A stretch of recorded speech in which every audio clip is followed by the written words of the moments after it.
Hello, and welcome to a very special bonus episode of the Fresh Finds Podcast, the show about discovering new music with good people. I'm Ryan, and today I have Michael Torres of the Beers with Bands podcast for part one of our two-part crossover. How are you doing, man? Dude, I'm doing great. I'm so stoked on this. Dude, it's going to be a good time. It's going to be a good time, and I don't even think I mentioned this when we first got on because we kind of just went right into things. But yeah, it's nice to finally talk to you rather than just listening to each other's voices. Yeah. on our own separate podcasts. It is kind of a weird thing because I know that you listen to my show, I listen to your show, but we've never actually talked to each other, so it is kind of a weird thing.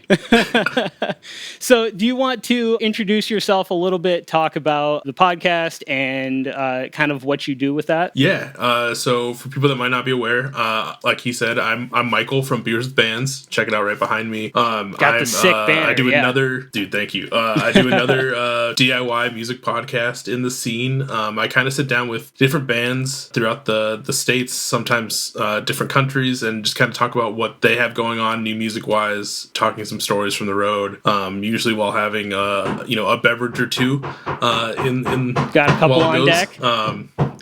Hell yeah. And just all about good music, good times, and good vibes. So you actually started that 2019, if I'm correct, right? First episodes were in 2019? Yeah, so the first round were August 2019. For everyone listening, forgive me, I am having siding done. I'm going to try and shut the door real quick, see if that helps any. But yeah, started in August of 2019. And I kind of mentioned this on a few different episodes of mine, but I originally wasn't supposed to be the sole host of the show. Oh, really?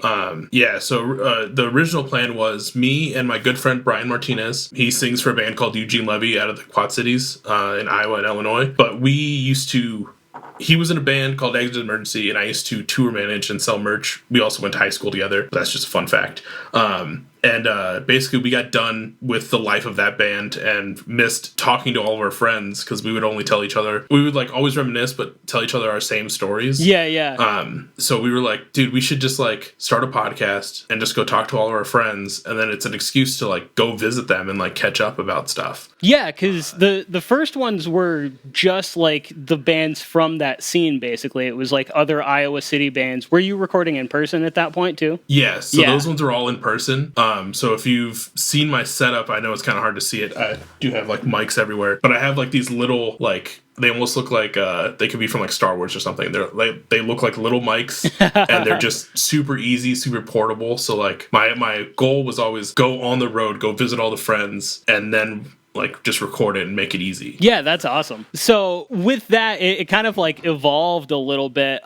Did you take a break between that initial run of I'm just talking to my friends and getting to the point where you were kind of talking with other bands virtually, or was that how did that go? So yeah, I mean, I did all my as many local friends as I could, and then in the same time of us doing that and him deciding that, because we lived about an hour away from each other, so it was kind of hard to get together and then go somewhere. Mm-hmm. In that time, I had decided to move from rural Iowa to Minneapolis. Yeah, which is where you're at now, right? Yeah. So when I moved here, I was okay, I know a handful of people, but I don't know enough people to maybe start sitting down with them. And then also COVID happened right when I was moving. Yeah. So that's what really threw a wrench in my whole game plan of, okay, maybe I don't have people come over anymore. Maybe I can't focus on doing all these in-person local scene ones. Maybe I broaden it a little bit and then just kind of see what else is out there in the States besides the local scene that I wasn't even aware of or a part of yet. Here. So that was the one, I'd say,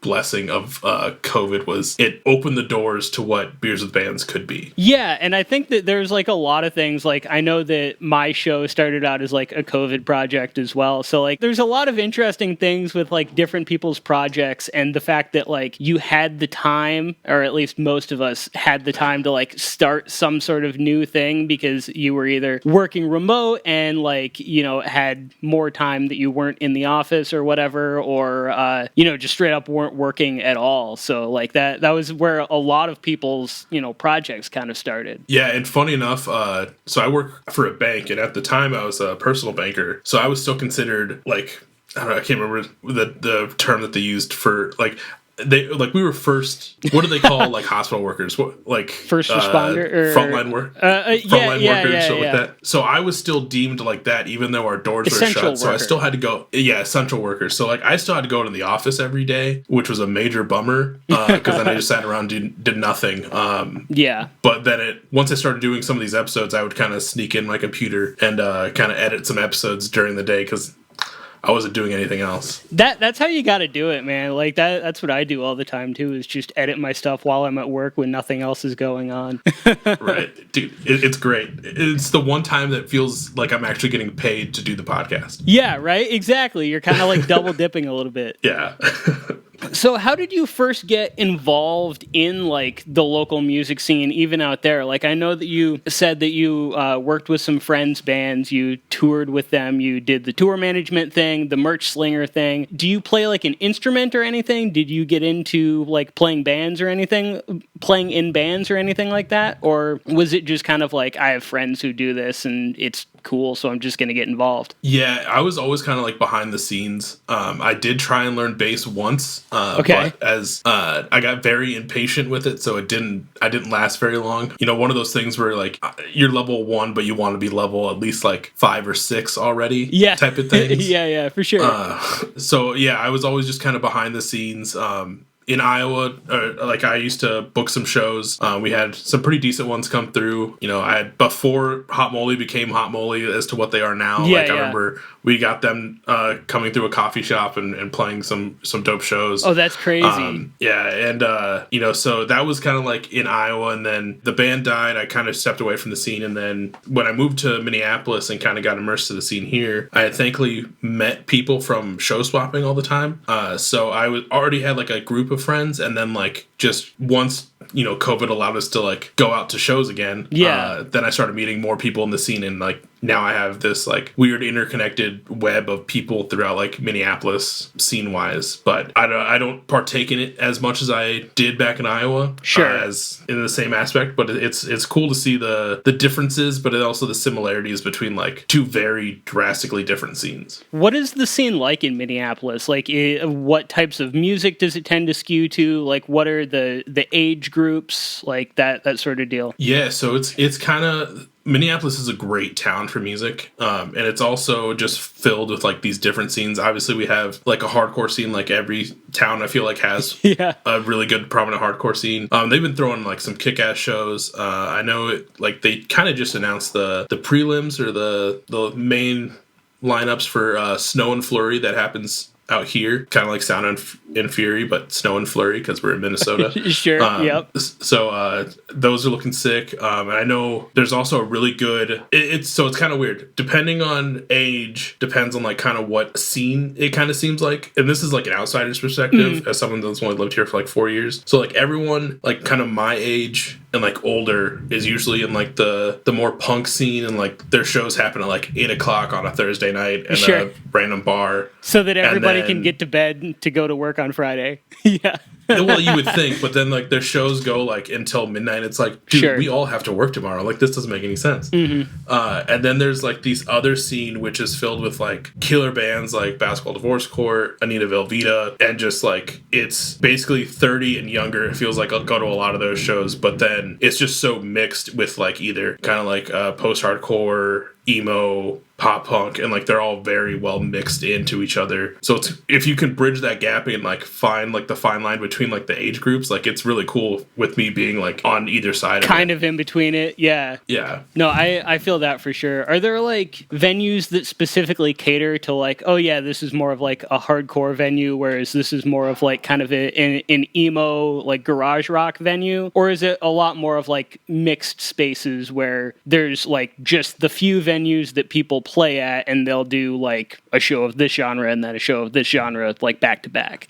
So I haven't seen anything where it's like very like genre specific venues. Like I know there's a few that mainly the punk kids will play at, just because it's in like the back of a bar, so all ages shows you really don't happen there. But then there's like a handful of venues that I feel like everyone kind of plays at. Granted, there's also venues that pop up I feel like every week that I've never heard of, but the main three that are around right now are Pillar Forum, which is like a coffee shop, and then they just added like this whole venue to it. But the stage is like a half pipe ramp. Oh, that's sick as hell. Dude, it's so badass. I haven't been there yet, but the pictures look amazing. Nice. And then there's like Cloudland Theater, which is another like cool like DIY spot. A lot of shows are done by like 10 there. And then there's like another spot called like the Underground Cafe, which is like a pretty good sized spot.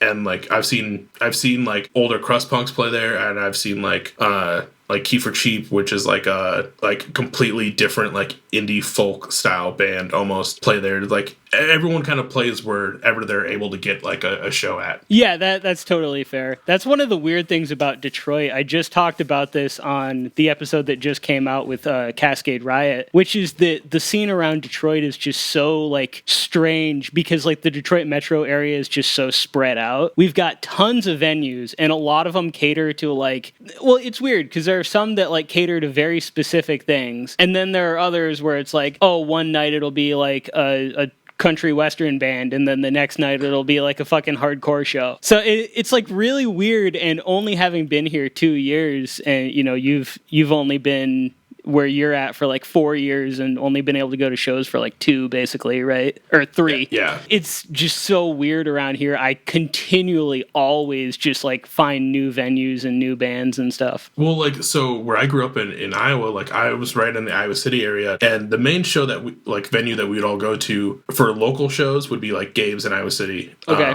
And there's another venue in town like a couple blocks over, but that one was always going to be like, if like a touring band would come through, that's where they would mainly go. Yes, some would go to Gabe's, but all like the bigger ones, like if they're coming in like a full like bus, they're usually playing at the other venue type deal. So like I've seen like Hello Goodbye and stuff at that venue, but then I've also seen like Rotting Out at the punk venue, which was the perfect spot for them. But then there was also another venue in town called Wildwood, and that one would always be like exactly what you think. It's like they got barbecue, and it's usually just country music being played. But they got bought out by the people that owned Gabe's, so like they run it now, which they still have their country music, but it's also cool because now like some like heavier bands are playing there. I can't think of one off the top of my head, but like it's cool to see that dynamic change over time as to like being fully country now being like kind of like an all mixed venue. Yeah. That's really neat. Do they tend to do out in Minneapolis a lot of like mixed bills where it's like not all the same genre, or is it like a lot more of like these bands sound kind of similar and so they're going to be on a bill together? I'd say it's like 90% similar sounding bills, and then with like there'll be like a few bills that you'll see which kind of have like a weird like little twist to it. Okay, But I feel like for the most part, it's like if you know you're going to see like band A, every band is pretty much going to sound like kind of a version of band A within a spectrum. Yeah, I think that makes sense. So after you moved and like kind of started doing the podcast virtually, you started getting on more and more like, you know, bands from around the country. Did you have like a band that was your first like holy shit moment? Where you're like, I can't believe that I got these motherfuckers on the podcast right now. Yeah. This might be a deep cut for some people, or they might not even know who the fuck I'm talking about. Did you ever hear of a band called Crucial Dudes? They were kind of big in like 2013 to like 2015. That's a little before my time as far as being into that stuff. Totally fine. So they're a pop punk band from New Jersey, and it was around the time where I was still trying to figure out like timing for all the episodes, you know, going through those hurdles. And I was just like, fuck it. Like I didn't have episodes for a little bit, and I was doing these mini-sodes where it would basically be like 30 minutes. I would just drink the entire time and just talk about like a band that I really loved. And just kind of ramble. Just kind of ramble. I posted this episode and they were part of it, and I saw them like kind of like it, or they might have reposted it too. And I was like, what if I just send this email real quick and just like see what's up? If like one of them wants to come on and like talk about like the heyday of their band, because like their band was pretty prominent for like a lot of people, and they said yes, and they were down to do it. So I had one of their members come on, and we kind of just shot the shit, and the entire time I'm just like freaking out because it's like someone who's if I had a CD of their album, it would probably be destroyed because I listened to it so much. Thankfully, I had it only digitally. Like it was insane to me that they took the time to do that and like we're down for it. And that was like the biggest like holy shit. Like what could this whole podcast thing be if I like put in the time and I can get them? Who else can I get? Yeah. So like after that, like I know that you have a very extensive backlog and quite a few bands that you've had on before they kind of like shot up big. Like I think one of the big ones that people always bring up is Ben Quad. Like you had them on before they ever like got to where they are now, doing, you know, big like headlining tours and going out with Hot Mulligan, who are also, you know, another like fairly new recent like blow up band. But like what are some other ones that you're just like really proud of having like kind of gotten in on the ground floor of? The other, like one for sure that I'm really proud of, and like it almost feels a little weird to say, well, like not like weird that they're on, but like weird that like I got to them right when I did, was Arm's Length. I was able to sit down with them like before, I think right after the first EP came out. Like they hadn't even been to the States yet, done like, because now the only time they come to the States, they're on these like these crazy fucking like giant tours. Yeah. And like it was really cool to sit down with them. I'm trying to think of someone else that's done really crazy. I mean, I think them and Ben Quad are probably like the biggest that I've seen like the exponential blow up out of nowhere. Everyone else, that's not to take away from anyone else that's been on, because everyone else, like I love everyone that comes on and I appreciate them so much. But like those two, I don't know what was going on those days that they put out those records, but like they blew up. They found the right crowd, and like totally deserving for all of them, because like, they're like the nicest people ever. So how long have you been doing like the weekly uploads thing? Weekly uploads I think started in I think it's like March of like 22 or 21. Okay. And it was basically, I think it's 21, because me and my friends had gone, I had finished out, oh no, it might be 22, because I think we finished out the year of 2021. I took January of 2021 off, or 2022 off, because me and my friends went, it was like our first big trip once everything kind of opened up. We went to Jamaica. Oh, okay. So we went there. I took like January off for that, and then kind of took February off to like record some episodes or start recording episodes. And then it was like March of that year that I just was like, okay, I was able to record all of these and like put them out, and I've figured out a weird like system of like, okay, if I record at this time, I can have them ready by here to start putting out here. And then it's just been hit the ground running ever since. Hit the ground running, never fucking stopped. Yeah, exactly.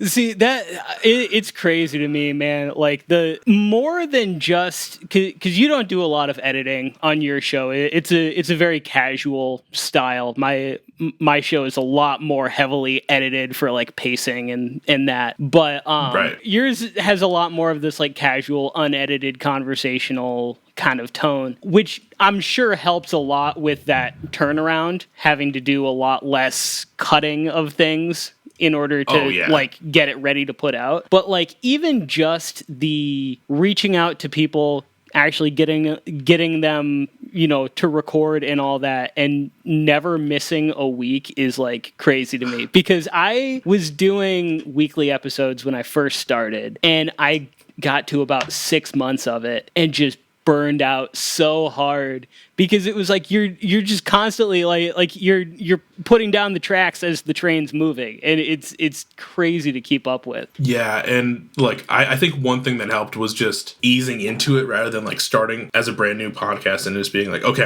I'm just gonna jump into this and like go full bore. Because I don't know if I could have kept up with myself if I would have done like weekly episodes to start.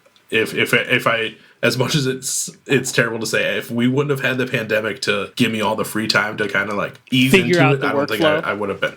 Yeah, exactly. Yeah. Especially because like at the beginning, I would record the episodes, And you know how it is when you first start being like a host on a podcast. You don't understand the flow, or you don't learn the ways of like keeping the conversation going. So there's a lot of like pauses and like that you have to like get out. And so a lot of my early episodes, thankfully I was only doing audio then too, but I would go through and like, let's say we record for an hour and a half. I listened to that thing all the way through, cut out as many all the lulls as I could. Yeah. And now, being, you know, almost 5 years removed from that, if there is like a lull period, I remember where it's at, so I can easily go in and cut it out. But then it's mainly just the rest of it is fine, or if I know a spot that needs to be cut, I'll go and cut that. But for the most part, I can keep the conversation going enough where I'm just like, that's good enough for me, because that's what I enjoy listening to, so I'm sure everyone else does. And then I just put it out, do my little intros, and then send it. I think that is one of the weirdest things, like getting into doing like the interviewing, that I've noticed too, because I've even like looked at some of my old episodes and stuff like that, and it's like you really do just figure out a much better flow and like how to like talk with people. It's always way easier when the other person is also like very natural at their conversation, because I know that there are some people where it's like pulling teeth, where it's like, you're like, this is a very one-sided conversation. They'll chime in, you know, occasionally, but it's like, those are always the hardest, and the ones that I feel like I have to edit the most to like get to sound conversational, you know? Yeah, and like I totally understand. I get those people. Outside of podcasting, I'm a very like introverted person, surprisingly. Same here, but actually. It's so rough. Like again, nothing against those people, because I love them. But it's when you ask like an open-ended question to hopefully just keep the conversation going, and then it's just like a couple words, and you're like, okay, we've been recording for like 45 minutes, and you look and it's like 15 minutes. You're already through most of your questions, and then it's just like trying. It feels like a nice little like challenge every once in a while, because you're like, okay, how do I keep this going to not make it feel like I'm dragging it out, but to at least get it to a certain time point where it feels like a full conversation has been had. Yeah, because you don't want to sound like you're monologuing the whole time, but it's also like, if you can't get somebody to answer these open-ended questions, that makes things really hard, because that's like a lot of what this is like, you ask an open-ended question, they talk about something, hit on a point that you're like, oh, that's interesting, let me pull more out of that. And like, if the other person like doesn't work with you, it makes it real hard. Yeah, and I'm sure you understand this too, is like with my episodes, I like to have them be a certain length, because I know that there's certain things I want to talk about. If we don't hit that point, it feels so unnatural. If I'm like, okay, normally by this question we're like minute 35. If I'm already like 20 minutes in and we're already hitting here, like I gotta like rethink and reconfigure how I want this whole episode to go. I think it's really interesting with all of that, just like, you know, the progression, just going from like somebody who's just like, I just talk, to like somebody who actually like kind of knows how to like socially engineer a successful conversation in a way. Like I mentioned, I'm one of those introverted people outside of this too. It was kind of funny. I was seeing this girl at one point, and like our second date, we were just sitting there basically almost in silence, because I didn't know what to say. And she's like, how is this possible? You run a podcast and you talk to people every week. I'm like, yeah, but like it's different. Like, I don't know, like we're behind screens. I did research. I know what I want to ask. Like, I can't just look up things about you and be weird about it. Like, I can't be like, so I saw you had a dog. When we traded socials. Tell me more about that. Yeah, but I don't know. It's a difficult thing sometimes, but it also falls on us to see that as like a podcast host, and like be able to kind of break open that shell a little bit of theirs. Because once you do that, and like I've had people that just start going and like won't stop rambling after being like so introverted in the beginning. I'm like, where was this the entire time? Yeah, exactly. So what do you do as far as like the research aspect of things? Like, obviously you listen to the music to make sure that you know what you're talking about when it comes to whether it's the new album, older projects, all that sort of thing. Do you like read a lot of articles? Do you like go through like their like Instagram and Twitter accounts to see if you can find any interesting things? I know that you've referenced some of my episodes a couple times, like you had Full Blown Meltdown on, and you specifically like mentioned something that I said at one point. But like, what does all of that, like that process look like? Yeah, so for sure, like if I'm sitting down with someone, like I'm going to be sitting down with someone for this part too, so I had to check out their music. But like I'll go listen to the new stuff, try and listen to, depending on how much they have out, try and listen to a lot of the old stuff to kind of get the flow of the band. That way I kind of understand like the life of them. Yeah. And then I kind of peruse Instagram and Twitter, because usually a band is the most unhinged on Twitter, so you can usually find some like funny stuff to bring up. That's where you find like their most like you said, unhinged shit, and also like inside jokes and shit that you can kind of like ask about a little bit. Yep. So I'll pull from those main spots.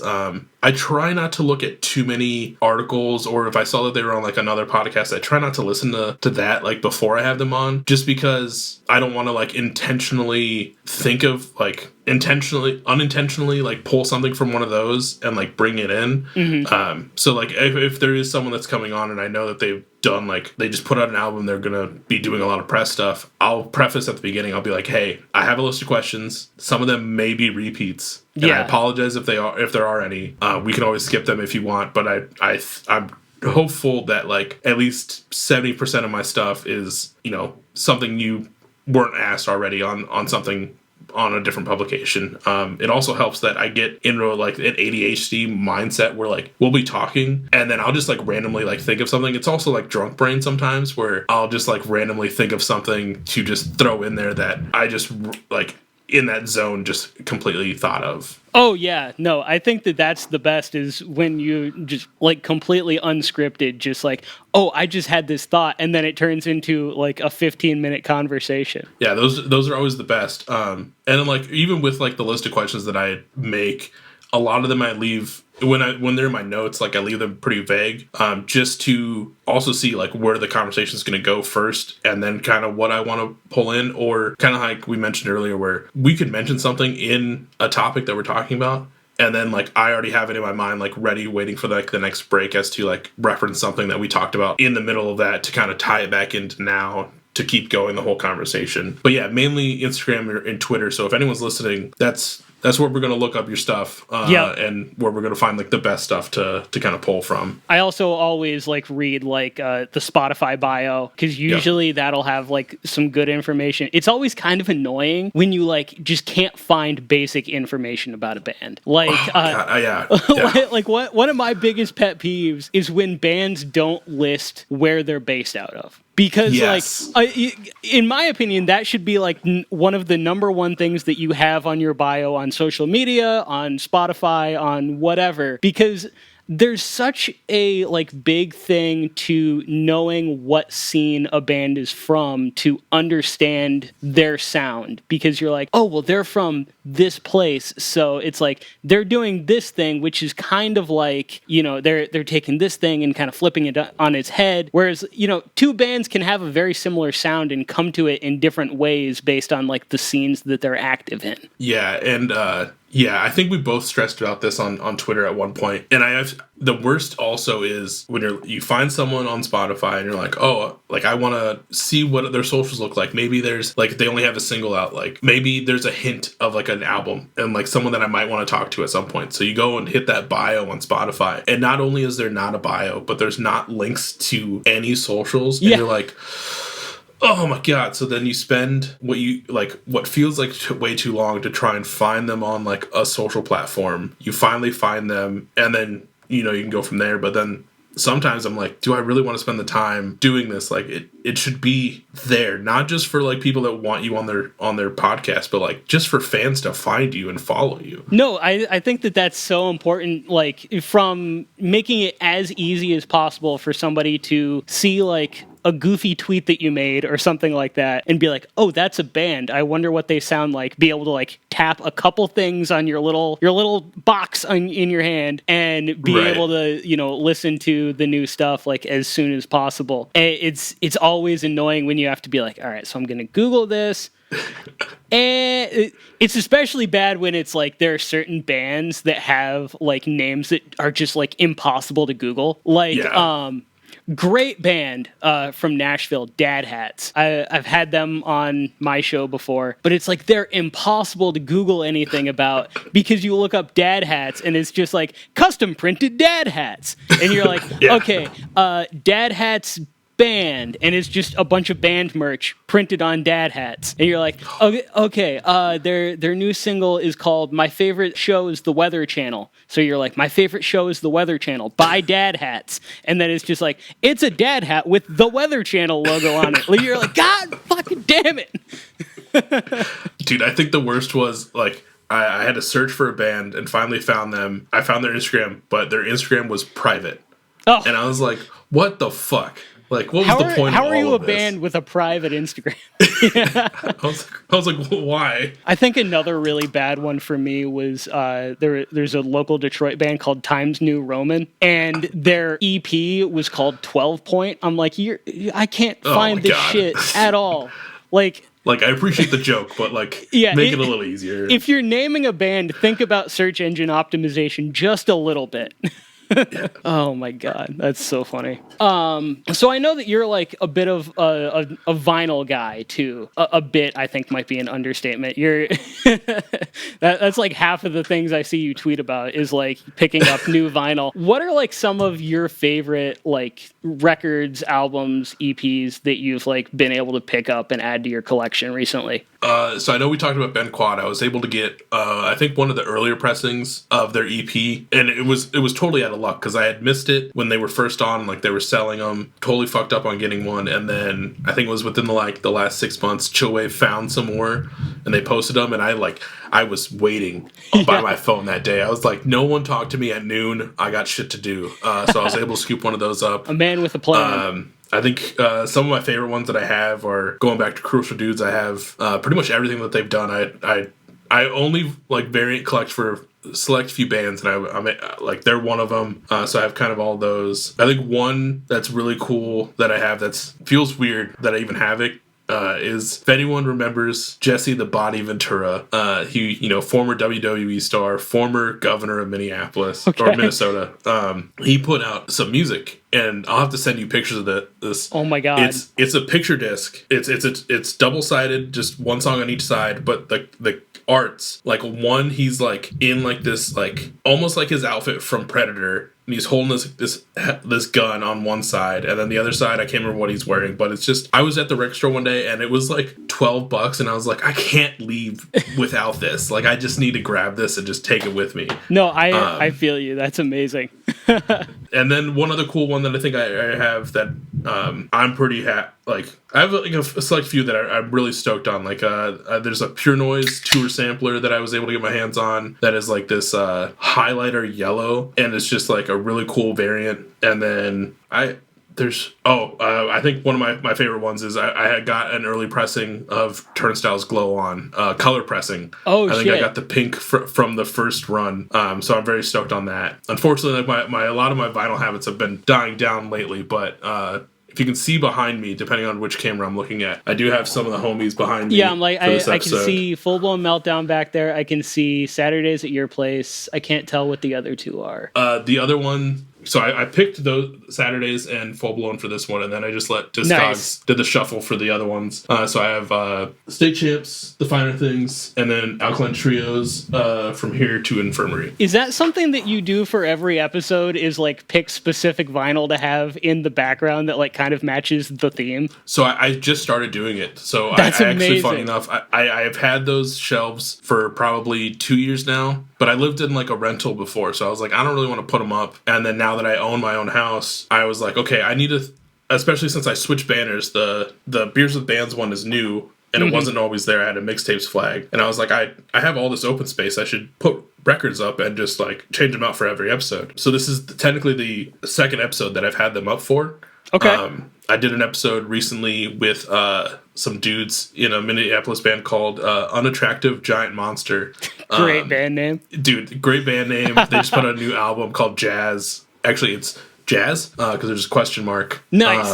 And I have, for that episode, I put up like 4 Minneapolis, Twin Cities artist. Okay, yeah, right on. And then I think the last thing that I had like prepared to talk about was that you're kind of next month, which will be like a month ago, 2 months ago by the time this actually comes out. Timelines are really weird. Time's a construct, yeah.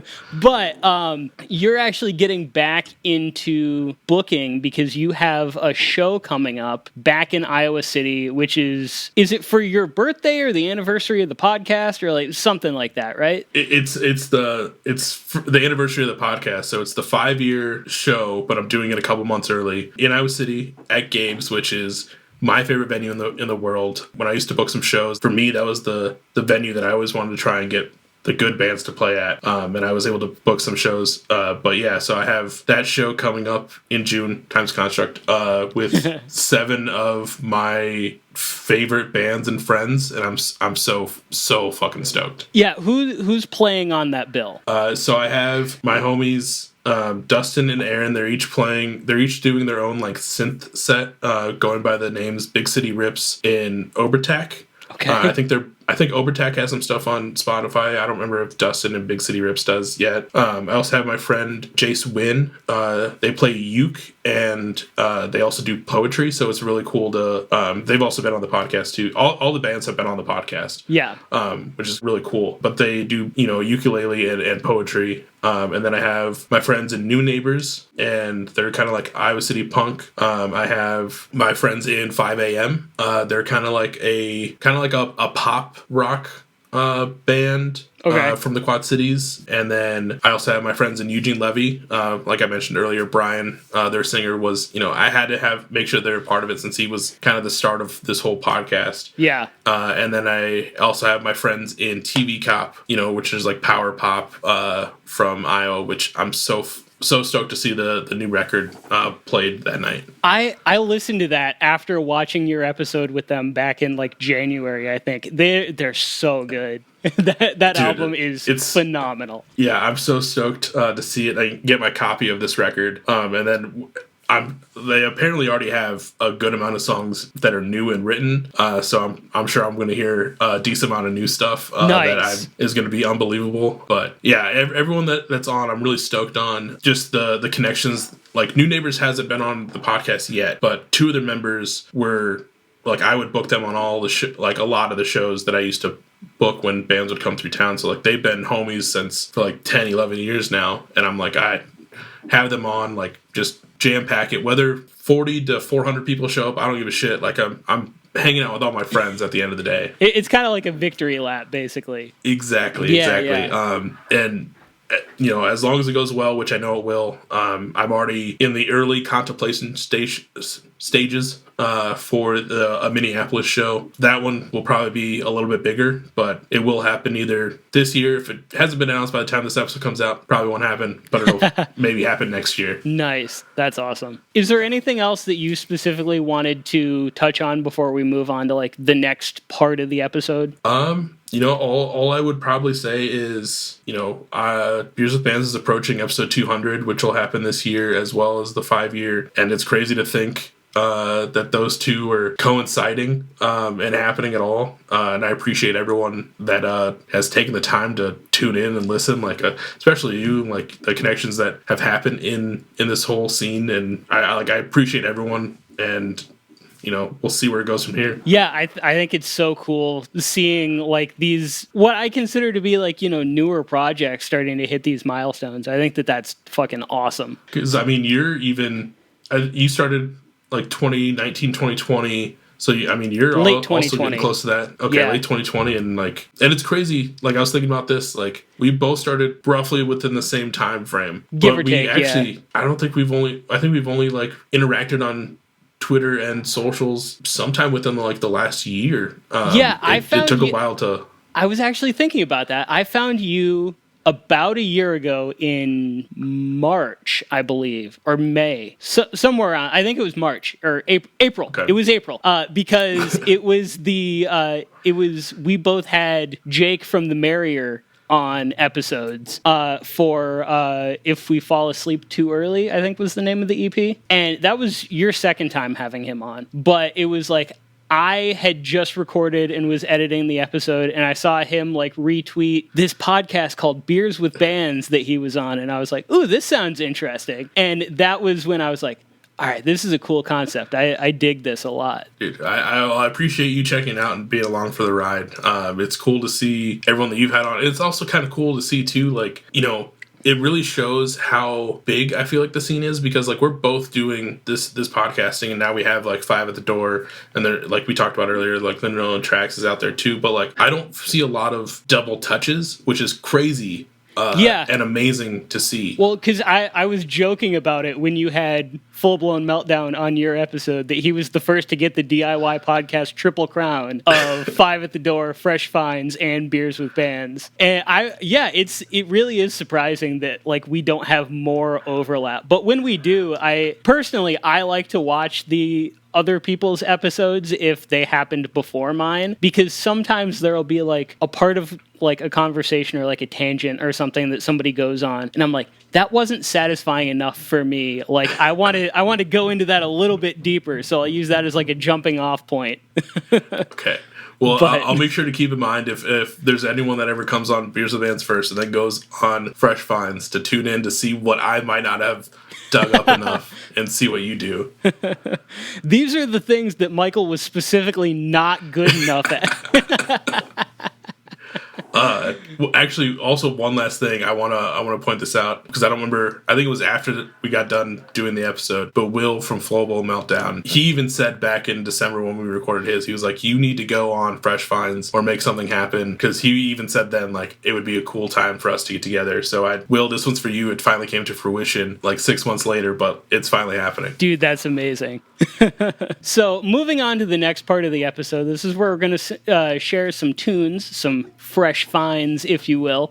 This is usually either new releases, up-and-coming underground DIY bands that we just feel like deserve more of a platform. I'm going to go first, and we're just going to go back and forth, which is going to give you the closing song. I hope you've got something really strong to close on. I think I got a good one. Nice. Okay. So my first track is by a band called Former Critics. They are a local Detroit punk, kind of hardcore adjacent band. I wouldn't really call them hardcore, although like if you see them live, they have that energy, if you know what I mean. But it's weird because I've talked about this so much, but the Detroit scene has so many bands in it that I'm constantly finding new ones. Even if they've played like at the venue that's like just up the road from my house, I'm finding new bands like in other places. So the first time that I found them was when I saw them at Snoop Fest, which was a festival out in Lansing, if you don't know, that was held for Tequila Mockingbird. His birthday. Basically, it was just a big birthday party that was also like a one-day festival. Oh, hell yeah. Yeah, it was super cool. And that was like a half hour or hour and a half away from me or something like that. So I just did like a day trip out there for it. And they were one of the last bands to play. I think they were like second to last or something like that. And their energy was just incredible. Like, you know, they've got their front woman doesn't usually play an instrument, and so she's just like, you know, rocking with the mic stand and like doing all that sort of stuff, just being an amazing like, you know, hype person for the show. And I listened to this whole album on my drive back home after that show. It's called Ring of Salt, and it was released in late 2022. So it's like a year and a half old at this point, basically. And this song is probably one of my favorites off of it, which is called Candy.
Oh man, that one just fucking hits, man. Dude, that was sick. Yeah. And now I know you said that this is from like their 2022 album. Like they have newer stuff out, or This is their most recent project, I believe. Okay. They might have... No, yeah, this is their most recent project. I was thinking that they might have released like an EP or something like that after this, but this is the most recent stuff as of right now. Surprisingly, they've been around for a little while. Like their first EP was like 2016, I think. I know you probably feel this pain every once in a while. Is when I'll be, like how it auto plays after like an album gets done. Mm-hmm. So, like, obviously, I've been listening to a lot of, like, M-Way and Red Sun since those most recent stuff out that's been taking over my phone. Sure. Those will get done, something will play, and I'm like, oh, dude, this shit sounds sick. Like, I should look up this band. So I usually screenshot it on my phone and, like, look it up later. And you look it up, and it's, like, was released in, like, 2014, and, like, the band's no longer around, and you're just like, God, why? The worst. I fucking hate that. Or, like,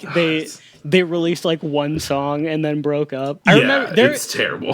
There was one from like season 1 of the show. I had a buddy on and we talked about this band. I don't remember the name of them, but they were like this like kind of funk rock type of band. They only ever had one song come out, and then like a couple of years later, I had the same guy back on the episode, and I had found that band had released the rest of the recordings from that session under a different name. And so when I had him back, I specifically like played one of those songs because I was like, it's kind of like a full circle moment. And so that was kind of neat.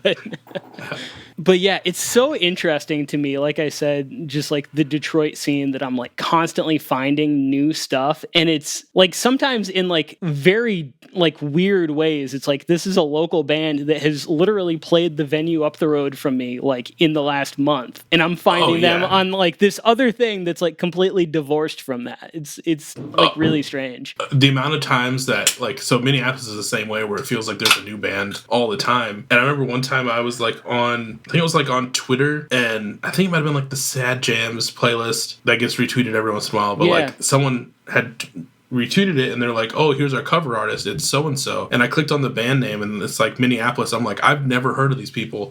Like it's just crazy how like you find them so far removed even though like they're in your neck of the woods. Whenever I find that, I'm always just like, all right, when's the next time they're playing a show? When's the next time they're playing a show? I have to find them. Right.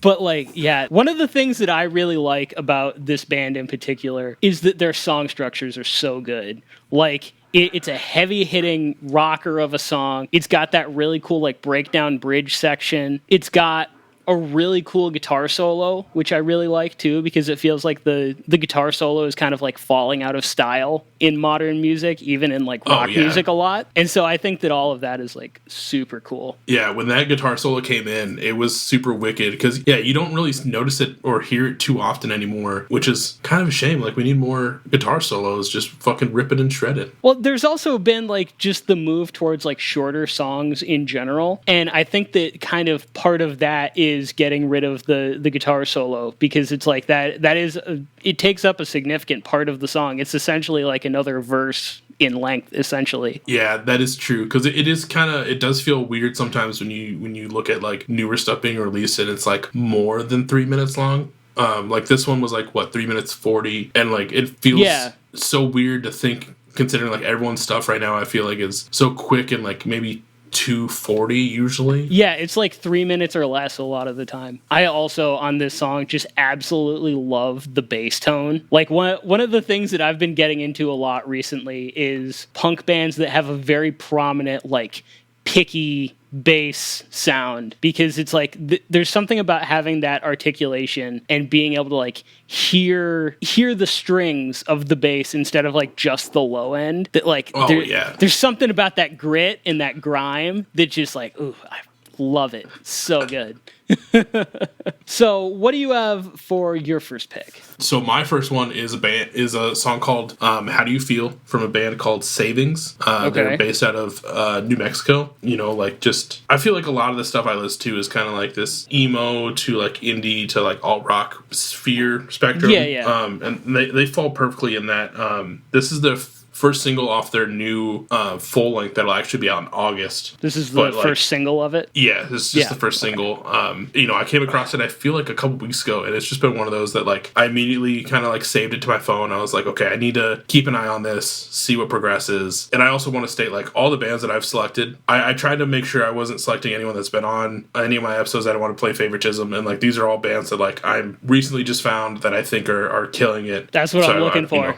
That's Fresh Finds. Gotta do it to the full extent. Yes, sir. But yeah, this one's really sick. This is called, like I said, How Do You Feel?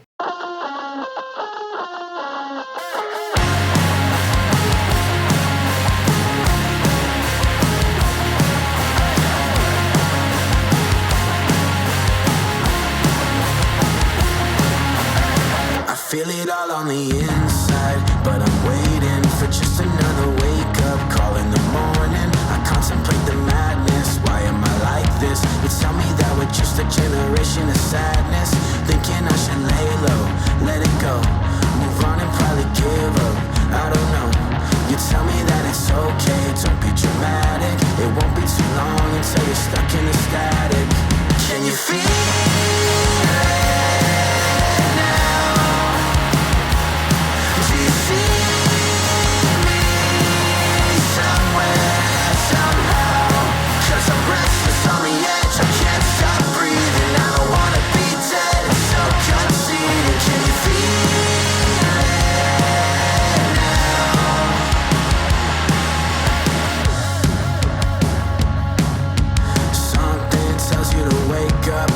All of the same things you put in on makeup. You're lying to my face, now you say it's all made up. You're overstepping boundaries, saying you love me. You're lying to your face now, like you're above me. Overwhelmed, unhappy, somebody save me. You've heard it all before, but it ends in the same thing. Can you feel it now? Do you see me somewhere?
Oh, I love that. That was super sick. Right? Like I think the thing that I really love about that song is one, just the vibes. Like it's very West Coast vibing, feeling like obviously they're from New Mexico. For sure. Yeah.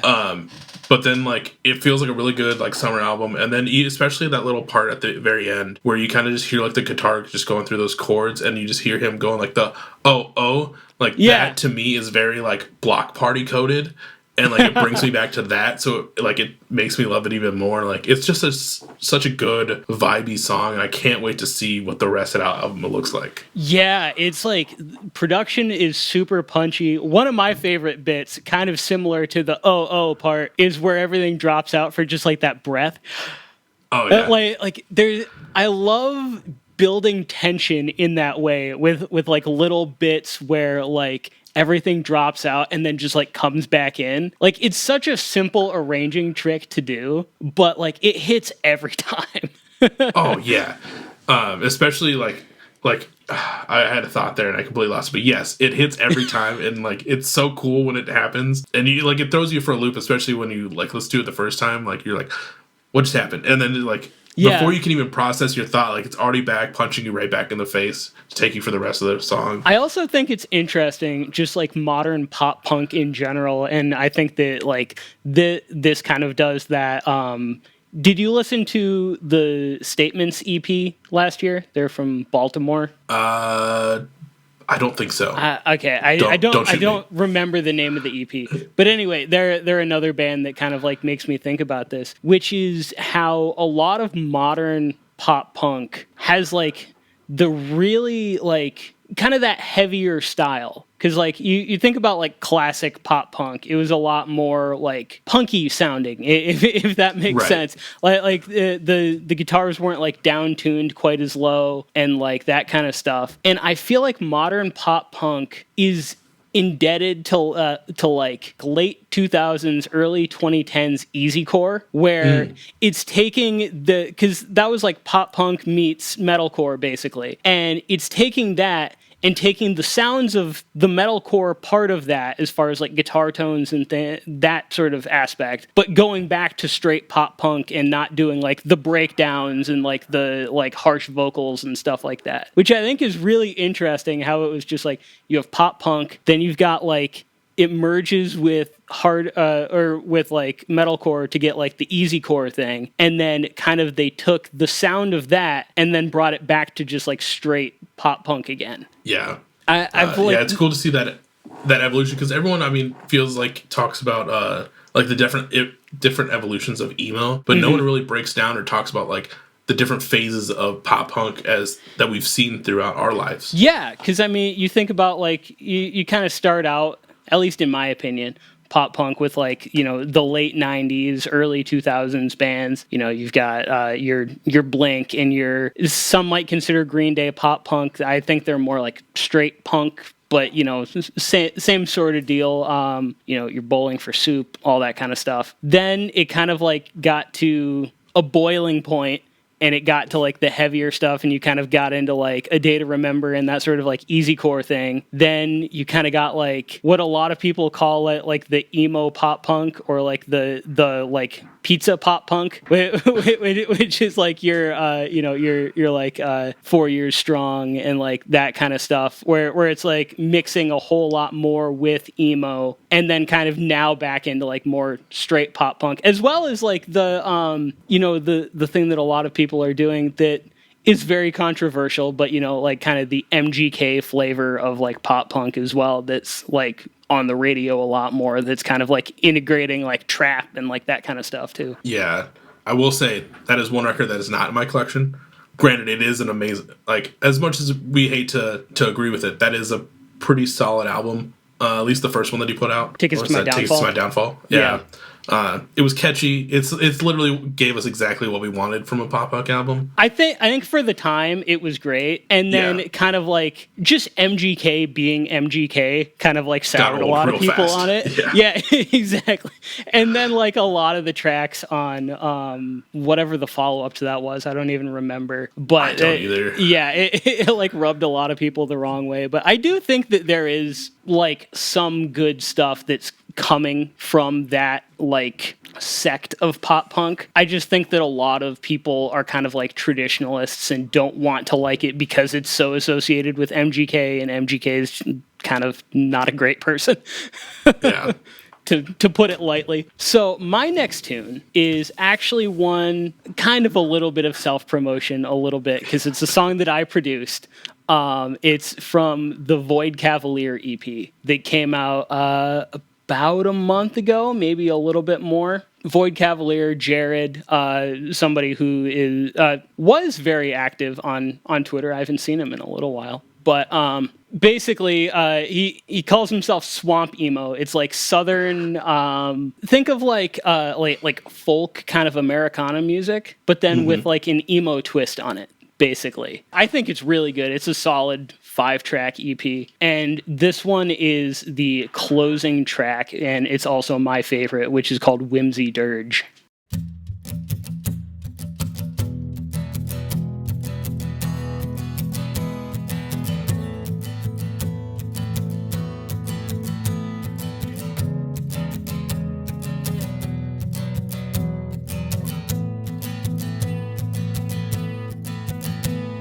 I hope that these words come to serve as my bones to be found in the future by someone so alone they connect with my defects, and in some small way I am resurrected there. And if these words burn away, I hope they'll find this room with my body still in it, a popcorn ceiling tomb with what's left of me and all my things inexplicably preserved. Hope they write lengthy papers all about my clothes. The local bands from my t-shirts will be thought of as pros or mistaken for royalty. In certain bars they kind of are, though. Hope they put all my things into an exhibition. I hope they think that Pokemon's some kind of religion, and they'll confuse your perfume with a part of some funerary rite. Since I sprayed it on your side of the bed and laid still till I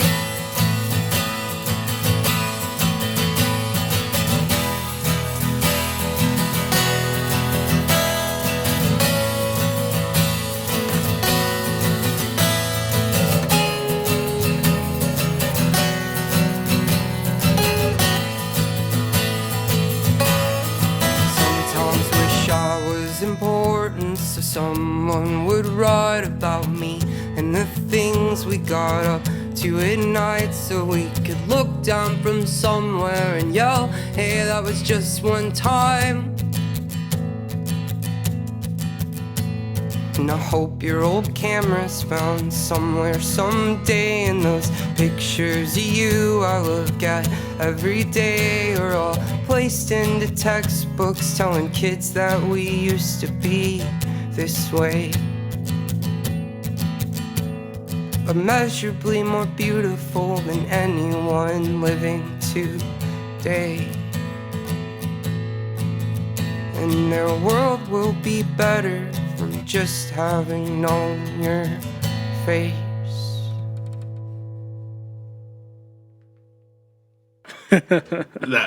So I didn't say this before you played the song because I don't want to, take divulge from it. But I did listen to this whole EP, EP today. And yeah, that is. Oh, you listened to it today? Yeah, I did. Well, of course, you were part of it. I had to, do my research and listen to it. Okay, right on. It's a solid EP, and that track, I gotta admit, is probably just the way it is. It's probably like my favorite. Also, with it being the last song on the EP, it leaves that lasting impression for the total EP. But it does. It's so good. Like it came out so well. Yeah, I'm super happy with it. It was a really cool process because Jared actually recorded all of this at home and then just sent it to me to mix and master, and sent me like some rough mixes to kind of get an idea of how the recording was sounding. But it was probably the easiest process of any remote producing work that I've done, just because the recordings were so clean, so well done. I didn't have to do a whole lot to it, and because it's a very simple arrangement of just an acoustic guitar and a voice, it just makes that whole thing so easy to work with. But I think that adding anything more to it might detract from it a little bit. There's a beauty in the simplicity, I feel like. Oh, 100%. Especially with how it came out now, how sometimes a band will put on a track and then they'll do an acoustic version, strip it down, and you can kind of be oh, okay, this makes sense, you can see it. But this one, you can't see it any other way. After listening to it in this version, I can't see it doing any other style, any other version of this song. This is this song. To me, I think that part of that is it being written as an acoustic song, as opposed to being, oh, this is a pop punk song, this is an emo song, that we're then turning into an acoustic song. Because usually there are other elements there where maybe the lyrics aren't super strong or whatever, and so you can kind of be well, it's a cool riff, so it's a cool song anyway. And it's well, if you just play the basic chords on the guitar, then it, takes a lot of the life out of it. But this being written as an acoustic song, I think that lends to it. 100%. Another interesting thing about this track in particular is it's the only track that has doubled guitars on it. That's like, Oh, really? yeah, it's a fairly common thing in like a lot of modern rock music to double track the guitars and pan them left and right, so that basically it sounds like one big guitar, you know, that just takes up the entire stereo field. Most of this project is just a single acoustic guitar and a single voice, maybe a couple of like harmonies or something like that. But this has, after the when that little lead part comes in, the little instrumental section, he double tracked the guitars on that, and I was like, that section is my favorite part of the entire project, because it's genius in my opinion. It sets up this like implied rhyme of like they'll mistake your perfume with a part of some funerary rite, because I sprayed it on your side of the bed and laid still till I. And then it comes in, and like there's the implied rhyme of laid still till I died, but instead of doing that, it goes into like this like strummed guitar part, and I was like, I have to make this hit as hard as I can. And so like it was like the only instance where there were the doubled guitars, so I was like, all right, so pan them super hard, I'm gonna compress the hell out of them, put like a bunch of saturation so that they just sound so much bigger than any of the other guitars on the project, so that it just like it slaps like that, you know? Dude, well, it came out sick. Like, there's things I want to ask, but I don't want to take too much away from the next episode where people got to come back for part 2 and listen to those answers. But yeah, like I'm stoked on the outcome, and like that you were able to be a part of it too. Me too. It was one of those things where initially they were gonna just try and like mix it themselves, and it sounded really good that way. Like there were a couple of like mix issues where I was like, oh, you could take out a little bit of the bass and the acoustic guitar, it'll sound a little bit cleaner that way, whatever. But it kind of got to the point where it was like, well, why don't you just do it? You're the one who's giving all the input anyway. And so it just kind of turned into that thing. But yeah, I'm super happy with how that project turned out. I'm really looking forward to the follow-up to it, which I know is already in the works. So very stoked on that. Yeah, something to look forward to. Hell yeah. So what do we have coming up next? So my next track is from a band called Townies. Fuck yeah. It's a song Rust. You know, I usually try and, probably like you and most people, you know, we have our weekly like release radars that kind of update every Friday. Yep. And they have continuously, track by track, I think it was during the release of the singles, but like one track of theirs has always ended up on it. And whether it's Rust or a different track, but like I was like, okay, like that was the last single of the 3. Okay. Yeah. But yeah, like every one I've been super pleased with. So I have Rust for this track. When you're on, I am on. I keep singing to myself. Clean the room, take a walk. I keep singing to myself. Hang a memory on your bedroom wall. Everything's innocent till it's not. I keep singing to myself.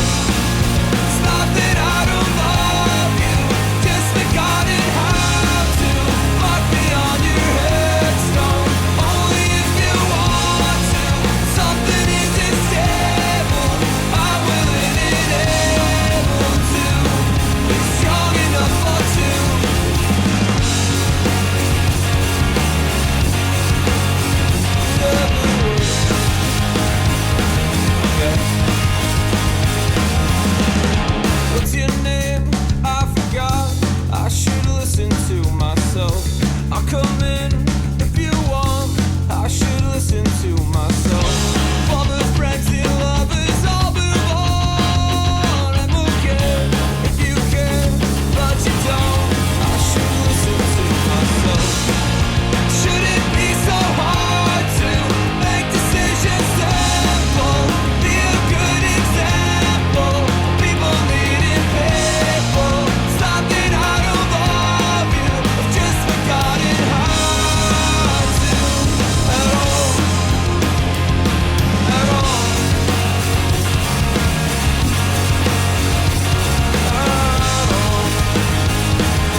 I forgot how long that feedback rings out for. We're both just like waiting for it to end.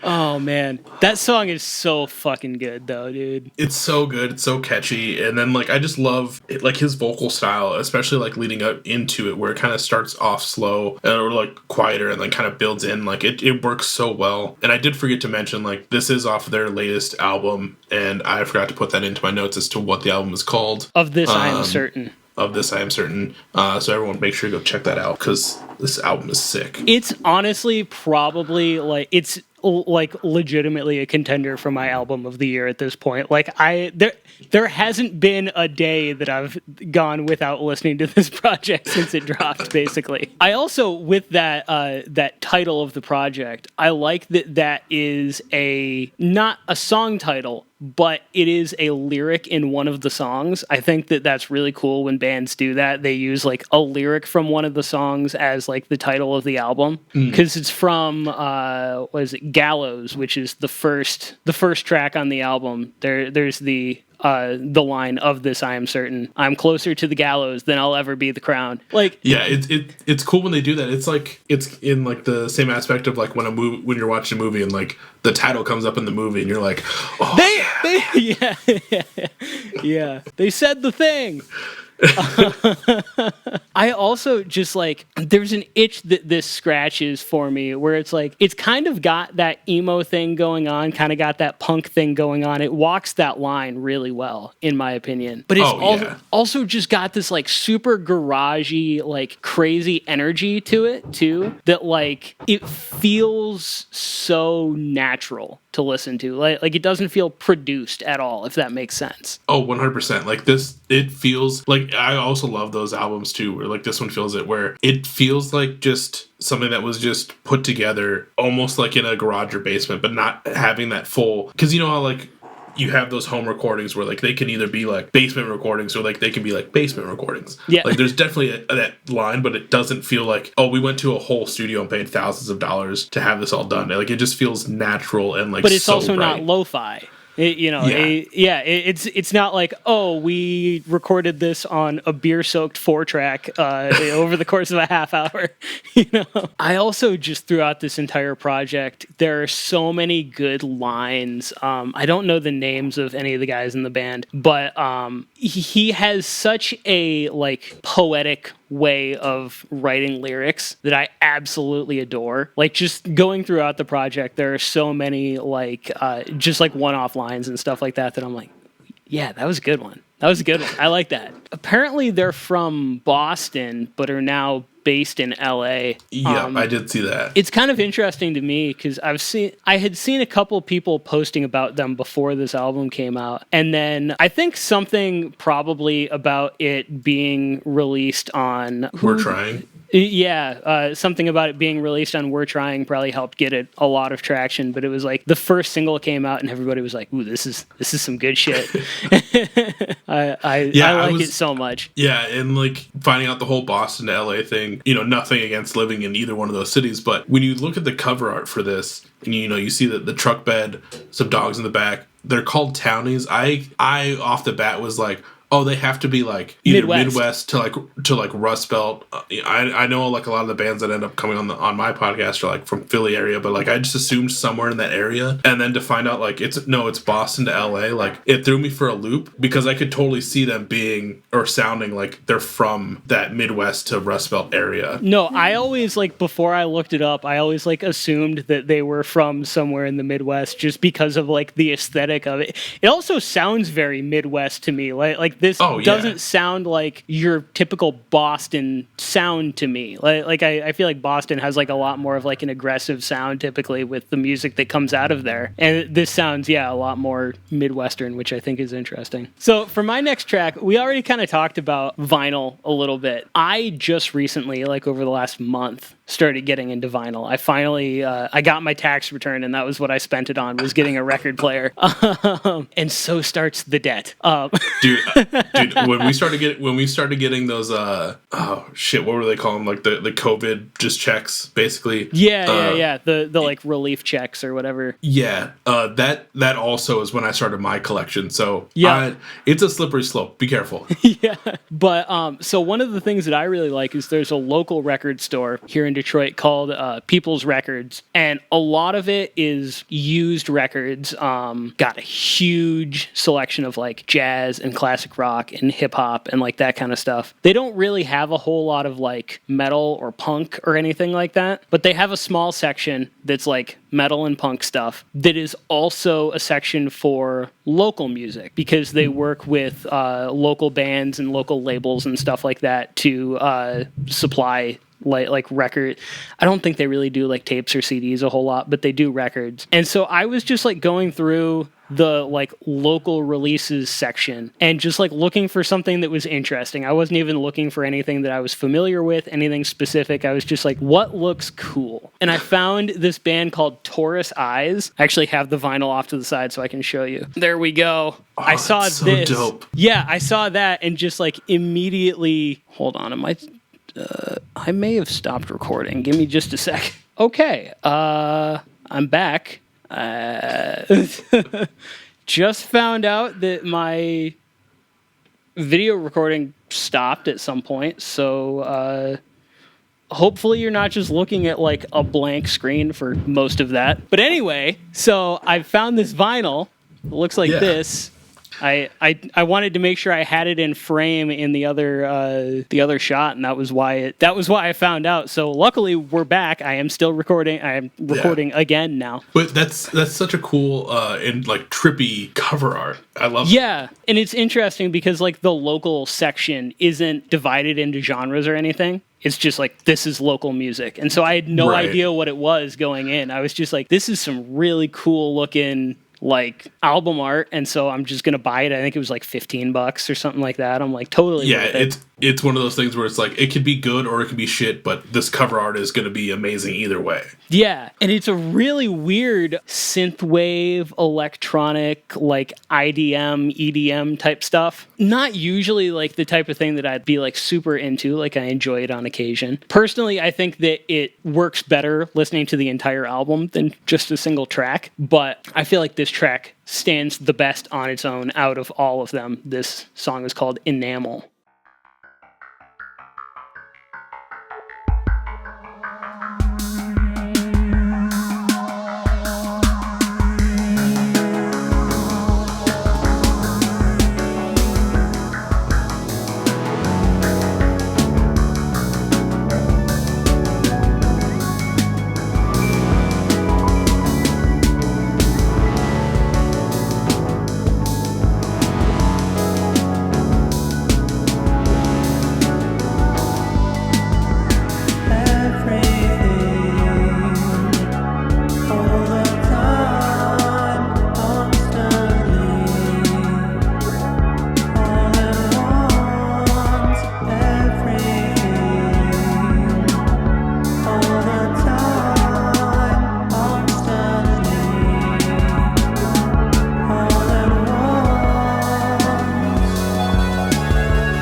And then it like transitions into the next track like basically seamlessly. It's a super cool listen to like the entire project. I was gonna say that fade out was so nice and intricate. Like I can't imagine I can't imagine, but like I can't imagine what the next song would be, like how it like ties in. Like I know it's just gonna flow and just be amazing throughout. Like, oh yeah, it's a great thing to just like put on and listen to and really just like get lost in like all these lush like synth layers and stuff. It's super cool. Yeah, that would definitely be a good one to like just smoke a little bowl. Yep.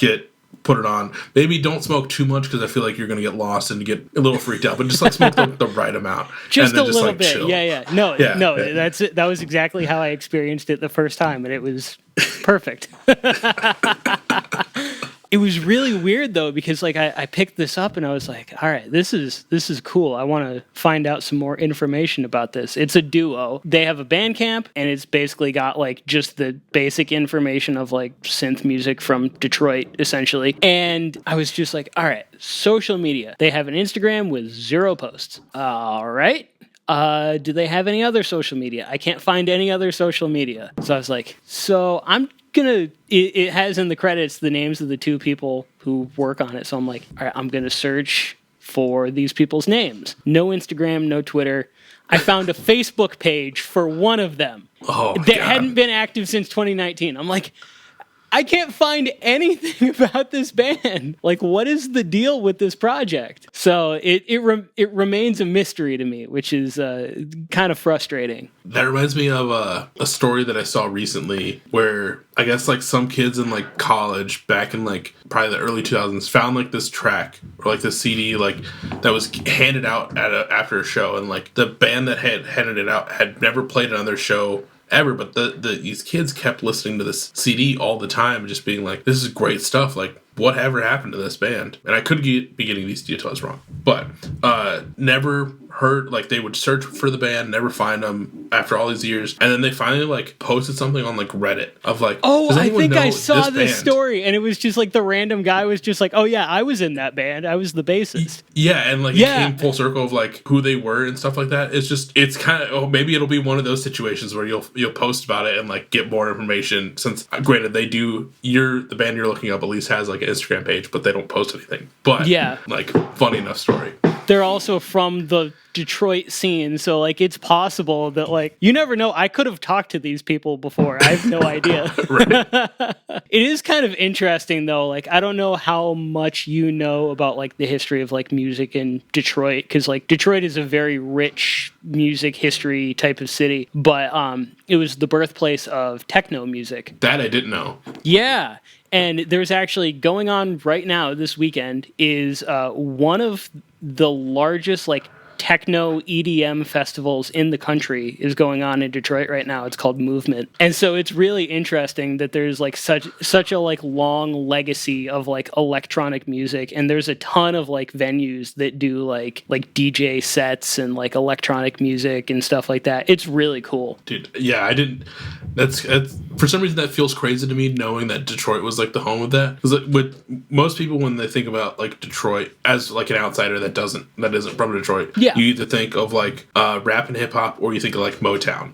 You don't think about like techno or EDM. You think about like punk sometimes too, because you think of like Iggy Pop and the Stooges, like that kind of stuff was all Detroit. But yeah, it's crazy. Like the longer I live here, learning more and more about like the legacy of music in the city, and just like there's so much stuff that I didn't even realize was from here initially. That's like it's really cool getting into it. Well, I mean, so like I mentioned, I've lived in Minneapolis for 4 years now, and I only found out like a year and a half, maybe 2 years ago, that Motion City soundtrack is literally from Minneapolis. Didn't know that at all. And someone was like, oh yeah, they're from here, and I was like, it's fucking news to me. Hometown heroes. And then I emailed their lead singer because he has a side project. Yeah, because he does his own solo stuff. No email back. Oh, unfortunate. unfortunate. Well, unfortunate. But yeah, so I just think that it's really cool kind of doing the like crate digging vinyl thing, picking up stuff that like you probably never would have gotten into otherwise, and just being like, actually, this shit's really cool. Yeah, when I would like spend my, like, let's say there was a Saturday that I was like, okay, I'm gonna go to the record store this Saturday. I would go, the main spot I would go here in the Twin Cities would be Cheapo in St. Paul for everyone that's local. It's like this huge spot. Huge is depends on your contract, but it's a pretty good size like place. They have what seems like every single genre. They have a bunch of like old school stuff. They also, in each genre, they also have like returns. But I would go and just basically have my headphones in, listen to like my normal stuff as I go through. But then like if I came across a record that kind of like looked cool or someone sounded interesting, you know, I would pull up their album, kind of play it a little bit, get a feel for it, and just like that's how like I would take like some things home new that I normally wouldn't take. And then I would also go to this other record store. I think it's called like South Side Music or something like that. But they have a really good like local section or like return section. So I was able to get like a lot of like good stuff that I listened to returned in there because, you know, pop punk kids got to pay for their shit, but I benefit off of that. So it worked out. Nice. Yeah, I think that it's just like a really cool way of like discovering music that's very different from how we tend to discover music now through like algorithms and stuff like that. It's like, this is what's available. Try and find something that you think is cool, you know? Right. Yeah, especially like with the 5 that are on my list for this episode are all just algorithm based of like, hey, you listen to all stuff that kind of sounds like this. Here, listen to this. But it is cool to like go and find something just like the natural way of like, oh, like this just looked cool, so I took it home. Or it's like going to a show and not knowing who is playing on any, like not knowing any of the bands that are playing and just finding it that way. Yeah, I will do that a lot too, because there's the Lager House, which is a venue that's like a 10-minute walk from my apartment. I'll go over there sometimes and just be like, I have no idea who's playing, but you know, it's a $10 show. It's a Saturday. I'm not doing anything else. Like, let's just go and see if there's something. See if something cool happens. Right, like that's the perfect thing to do. So, what's your next pick gonna be? So my next pick is a song called Frankie and Ava by this band called The Lost Teens. It's a best friend duo based out of New Orleans. It's New Orleans. Interesting. Okay. Yeah, it's gonna probably be, out of everything I play for today's episode, it's gonna be like the most out of pocket. Okay. Think of like 1950s, almost like timepiece. Like if you're watching a movie, like what you would expect in a movie to come up in that. This is like probably one of those like guilty pleasures where like this stuff hits so well, and it's not just emo and pop punk. It's completely out of left field for me. I'm so stoked for this. This sounds awesome.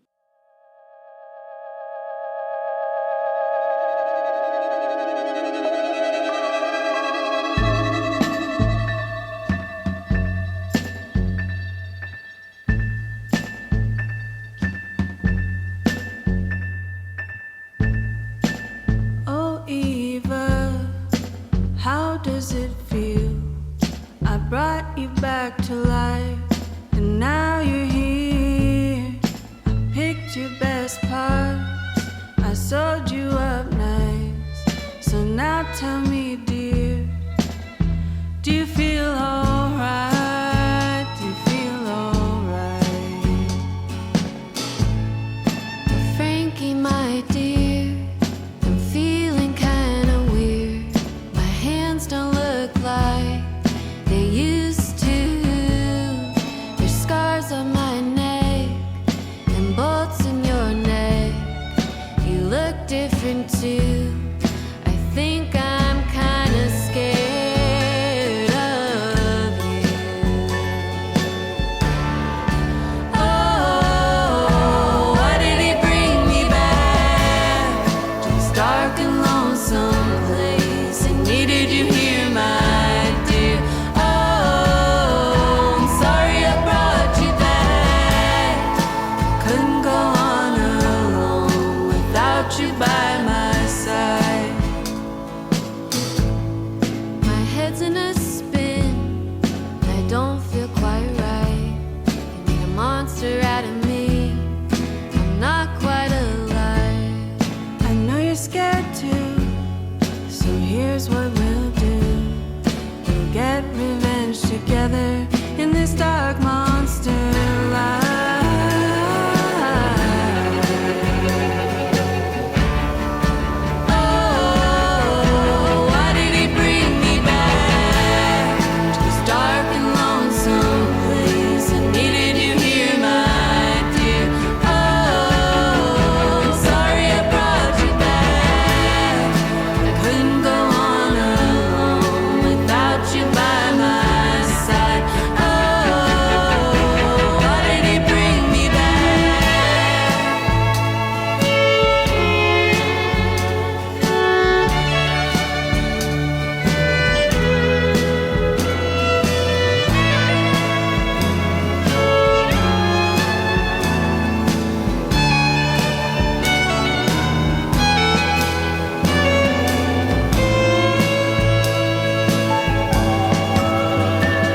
That's amazing. Dude, right? I think one of the pictures I saw on Instagram, like they have this full band. It's not just the two of them. Obviously, you can tell it sounds pretty full in there, but I think it was a good group size photo of people that are in this. And I don't want to butcher the number. I want to say it was like 7 or 9 people total. But wow, it's like the rest of the album, which this came off as. It's called Meet the Lost Deans, which came out in April. Is the same style. Like, I just love the vibiness to it, like that really like sock hoppy feel to it. And I mean, who else can really put together a whole conversation between Frankenstein and Bride of Frankenstein and make it sound like that? Like, I can't think of anyone else. Well, yeah, it reminds me a lot of like when you were introducing it, I was preparing myself for like some kind of like New Orleans jazz or something like that. And this kind of reminds me of like classic country ballads. Yeah. Like, and 100%. I really like that. Like, I've talked about this before, but I used to. I have gone to recently as well. This traditional music festival up in the Upper Peninsula of Michigan in Marquette. It's called the Hiawatha Music Festival, and this is like absolutely the type of stuff that like you would see like on the main stage like sometimes. So it's interesting because it's got this like weird kind of like, I don't know, I feel a special connection to it because of like going to that festival like several times and stuff like that. Yeah, it's just fun to listen to. It really makes me, I don't know if they'll take this as a dig or not, but like it really makes me want to go watch Grease and just kind of get in that whole like time period mood for it. But yeah, this is one of those ones too that like my algorithm has been, like my algorithm has been like just really doing like this weird thing lately where it's weird in like the best way, where like I'll get through like the playlist of like what it suggests, and then like about halfway or 3/4 of the way through, it'll just throw a curveball and just like go down like this rabbit hole of stuff for a few songs. And you know, I'm not disappointed in it. So it's pretty great. I think one of the weird things, I recently switched from Spotify to Tidal. Just like their business practices were annoying me a lot, and I tried Tidal. Tidal has better sound quality, which is really nice. But one of the things that kind of annoys me is that a lot of smaller bands, which is generally what I listen to, don't get a lot of algorithmic stuff because not as many people listen to them. And then already not as many people listen to this band. And then also not as many people use Tidal. And so often like these smaller bands, they don't have enough info on what people like that listen to this music to give like those types of like, you know, playing radio after an album is over or something like that, which is probably the biggest thing that I miss about Spotify, is more of those like algorithmic recommendations and stuff like that. Yeah, I'm an Apple Music girly, so okay. Most of these bands, most of everyone I think on this list has been from my Apple Music playlist or like curated stuff. I feel like they're pretty good about promoting smaller bands. Like, you know, recently King Pink put out a new album, and you know, Red Sun, both from Oklahoma.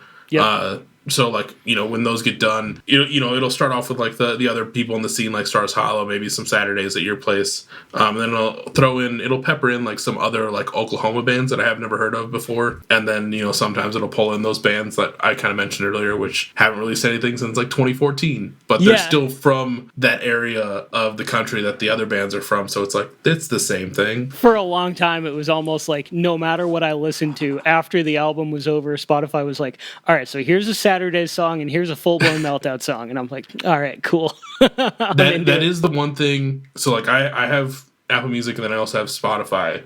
That is the one thing I don't like, or like irks me about Spotify, is I'll get done listening to someone's record on there, and then the immediate after the record gets done songs are always the same. Whereas if I go to Apple Music and I listen to the same album and it gets done, it'll always be a different song that plays after it to start that like radio. Yeah, I think that's another thing where Spotify is kind of falling behind, is like their shuffle algorithm gets kind of like stuck sometimes. I don't actually listen to a whole lot of stuff on shuffle anymore. I've always kind of been an album listener guy, but like recently I just haven't been listening to playlists a lot. It's just like I'm just going to put on an album, and then when that album's over, I'm going to put on another album. And I don't know, just like the way that I listen to music has changed recently. Yeah, I usually start out with playing an album and then just see where it goes from there. So like here in a few weeks when I drive home back to Iowa for my time there. I'll probably start my drive, maybe put on the Red Sun EP,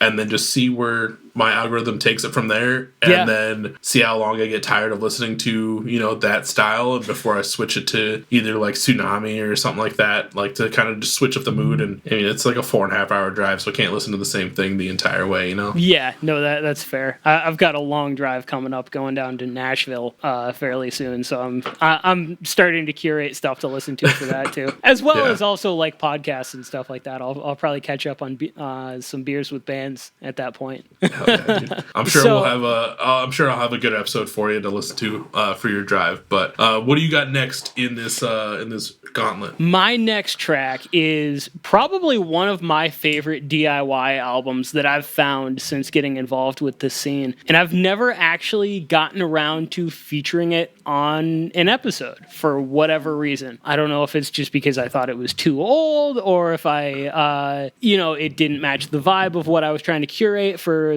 who the guest was, or what the deal was, but I've just never gotten around to featuring this band, which is Career Day. They're like an emo punk band from New York City, and this is probably my favorite track off of their album. I believe they just got done tracking the follow-up to this album, which will hopefully be coming out either later this year or sometime next year. But this song is called It Never Ends.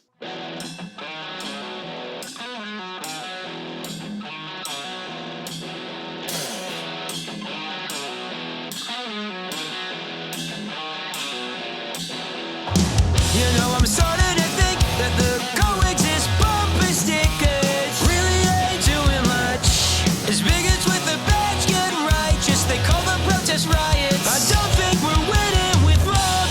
How many times can they break our necks and shake our fists till they do it again? Divided, depressed, disarmed, dispossessed. A fear for where we're headed, where we've always been. Another clue around where we're told now. Gotta be peaceful. BBA stolen with prescriptions raised. Killed daily by the state, but you gotta be peaceful. Desperate times breed desperate men.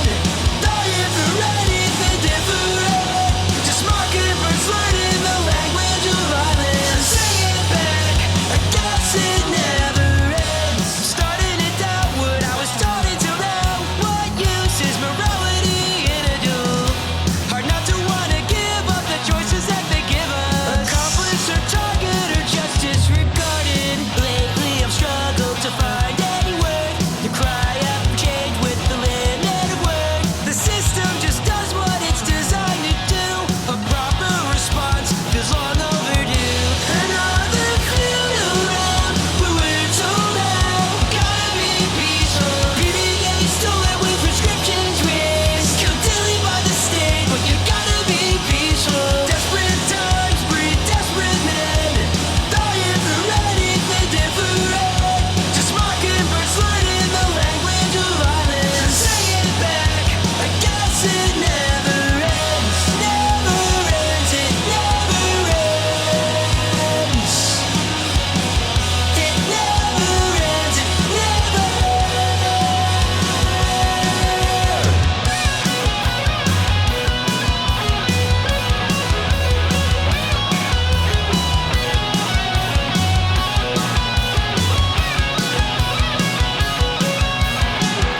Another clue around where we're told now. I'm tired of being peaceful. BBA stolen with prescriptions raised. Killed daily by the state, but you gotta be peaceful. Desperate times breed desperate men.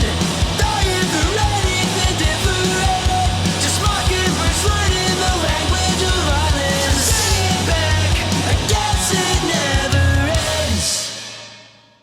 Career Day fucking rules. Dude, it's legitimately one of my favorite projects that I've found since getting involved with like kind of the emo scene. Yeah, I feel like a lot of their stuff has not missed. And then I love too that we had that little guitar solo in the song too, which kind of reverts back to kind of what we were talking about earlier, where we don't see it a lot, but it's nice to see it pop up again. Yeah. Yeah, exactly. I also think like their lyrics are really great political commentary too. Like the first line in this song, I'm starting to think that these coexist bumper stickers really ain't doing much. It's such a great line because it's like, you know, it's all these people who like think that they're like doing this big thing, and it's really like, okay, but like that just kind of like displays your ideology, but doesn't actually, you know, do anything in the grand scheme of things. Right. But I'm also surprised because, like I said, this is probably my favorite song off of that project. I think it's the catchiest. And I was surprised when I realized that it wasn't a single leading up to the album release. You know, it is surprising, but at the same time, I got to give them props for not putting it out as the single. Because like, I feel like there's some bands that, you know, put out, obviously, you know, when you're doing that release stuff, and you can attest to this, you know, doing your solo stuff, when you're doing that,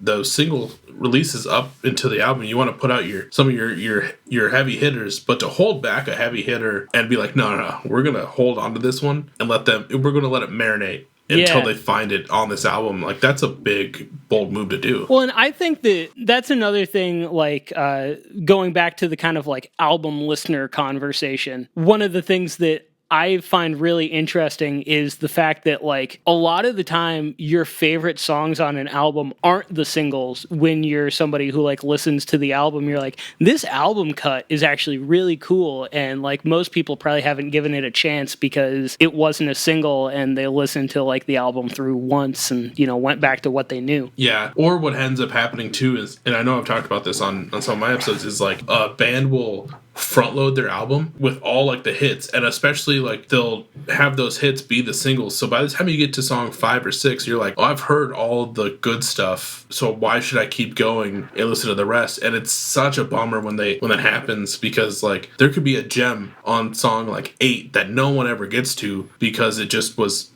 poor layout in the release schedule. I think that's an art in and of itself, is like doing the track list and having like a good pacing for a record, because you don't want it front loaded because then like the back feels boring, you know, potentially, and you don't want it back loaded because then like people might not ever get to like the best tracks on the album. Like recently, I don't know if you're really into like metal, like metalcore, like any of that type of stuff. Era released an album. They're like a progressive metalcore band, and that was a weird one for me because it was like all of my favorite tracks are on like the back half of the album, and so I was like, yeah, this is all right, all right, really. You know, and so it's like I really only listen to like half of that album anymore, because it's like the front half I'm just like, okay, sure, but like the back half is, in my opinion, where all the action's at. Yeah. And like when you go to lay out the track listing, you really got to be good. Like, obviously, take this with a grain of salt. This is coming from someone that doesn't have music out,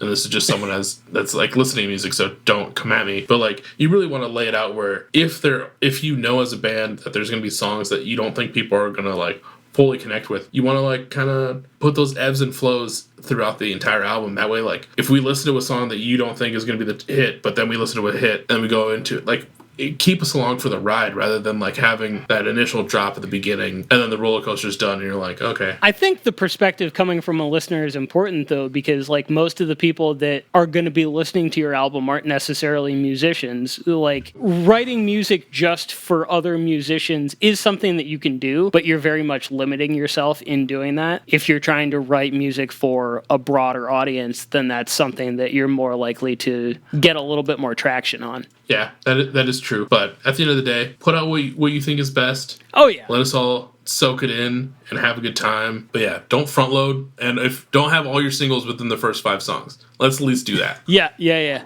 for sure. So what's your next pick going to be? So my next pick is a song called DK. It is from a band called If Kansas Had Trees. Funny enough, they're not from Kansas. Okay. They're from Wilkes-Barre, Pennsylvania. You know, me and my Pennsylvania bands, I don't know what it is, and I'm not even from there. But this is the title track off that EP called DK.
I like that ending with the little like speed up thing. Yeah, but yeah, like I mentioned, that's the song DK off their EP. It's the title track. Yeah, so where did you say that they're from? Because they're not from Kansas. Yeah, they're from Wilkes-Barre, Pennsylvania. I think it's like outside of Philly-ish. I'm also taking that in from like my office memory, probably like more Scranton area. But but Philly or Pennsylvania. You and your Philly/Pennsylvania bands, man. It's weird. There's some sort of connection. I don't know what it is. Like I've never even like really been to Philly. I've driven through Philly. That's about it. And yet I end up, I'd say like at least 50% of the bands that have been on have all been from Philly, it feels like. Yeah, and you always mention that every time you have a Philly band on. You're like, it's another Philly band. Yeah. Can you imagine? Who would have thought? Yeah. But yeah, like I came across that track, as fresh as it might be, maybe I think even yesterday. And I was so like, it's real fresh. Yeah, really fresh. I tried to keep it super fresh for this episode, and like when it really got into it, like I was getting like Title Fight, like Floral Green vibes when I listened to this song. So I was like, damn, like this one like that fucking hits. Like the rest of the EP is just solid too. And they haven't been around for a super long time either. No, 2021. November 2021. So basically, like 2022 is really when they first like became active in the scene. Right, and like I think for this band I did like see an article, like they kind of formed during the pandemic. A lot of them were at the time in college, and like now they're, I don't know, I mean probably by the time this episode comes out I think it's had already been done, but they're playing like the One Step Closer like in Koyo like album release show or something like that with Arm's Length, shout out Arm's Length that we talked about earlier. Yeah. Like it's a solid stacked lineup, and then they're part of it too. Like it'll be a solid show. It's kind of crazy to me to see like how quickly some bands go from being like just this little baby band to being like on some of these like crazy ass lineups and stuff like that. I mean, you've got like what are considered like classics in the scene that have only been around for like a couple of years, basically. Yeah, it's crazy when you think about it in that terms. Like kind of like going back to Arm's Length. I mean, they put out that EP, and then next thing we know, before they even put out the full length, they were already on all these big tours doing crazy things. Same with Bend Quad. Put out the EP, and then boom, doing all this stuff, being on tour with Hot Moly. But like it's insane to see just like the right thing pop off, and like just see how that trajectory just works. And like what you kind of have to do, because it just kind of throws a whole wrench in like the normal system of like, oh, I thought we had to do this to get to here, and like they're like, not to say like to take away from either album, but like it just one album can just push you further than like what the normal like rule book says it should. Yeah, I mean, just releasing one like modern classic can really like get you on a lot of people's radar. I mean, Saturdays were kind of like that too, where they were just kind of like this local Michigan band, and then Always Cloudy came out, and it's just like they took off like crazy. Yeah, like I mean, like them with Always Cloudy, Kerosene Heights with like Southeast of Somewhere. We see it happen too with the Casper Fight Scene with, I'm gonna blank on the name of that EP, but like with their latest EP, Haymaker. Haymaker. Like it's crazy to see. And it's cool, too, to be like, okay, we're all in the DIY scene. We're seeing it firsthand just fucking go. And just, I'm excited to see where all of those go from there. I mean, just this year, too, you saw, like, Liquid Mike absolutely take off when Paul Bunyan's Slingshot released. Like, they've gone on, like, a couple national tours now, I think, and got, like, a write-up in Rolling Stone and shit. Yeah, so Liquid Mike and Harrison Gordon are two bands that before their albums dropped. Granted, I'm also really bad at social media, but I at least scroll through Twitter on like at least couple times daily basis. But like, I scroll through, I see nothing of either one of these bands, and then they both dropped their albums everywhere. And I'm like, who the fuck are these guys? And what did I miss in the last like 12 hours or like 30 days? What the fuck is going on? And they're two of the most phenomenal records ever. And like, they deserve all the hype, but it was just crazy to see them like, in my mind, like kind of blow up out of nowhere. And then to find out like Liquid Mike has a previous album, which I was able to get when they came through a couple the previous Twin Cities. Albums. Yeah. And, like, it's just cool to see how like that just kind of happens overnight sometimes. The thing that was really crazy to me specifically with Liquid Mike is the fact that Mike went to the same college that I did at the same time. And I knew his old band back when they would just play shows like around campus and like all that type of stuff. And then suddenly I'm like, oh, they got a new project out. All right, cool. And then like they just like take off. I'm like, holy shit. Yeah. Yeah, it's very weird kind of like being, a day one on like those types of things, It's very cool to see. That's for sure. So my final pick of the afternoon is by a band called The Good, The Bad, and The Zugly. They are a punk band from Oslo, Norway. Okay. And they've been around for almost a decade now, and this is off of their most recent project, which is actually a whole album of like B-sides from throughout their career. This song is called Crank It Up, and it is one that you're going to want to crank up. So let's just get this one playing.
That is a heavy hitter. That is solid. I always love finding like the bands from like Norway, Finland, all like that northern Europe area that just like put out just banger punk stuff. Mm-hmm. Well, and the interesting thing is I found these guys like 2020, I think, and I featured them on like a really early episode of the podcast as well. And I kind of like forgot about them for a while. And then like it popped up again and I'm like, oh shit, yeah, I forgot about these guys. This fucking rips. Yeah, Like, it's super solid. I know it's also cool too.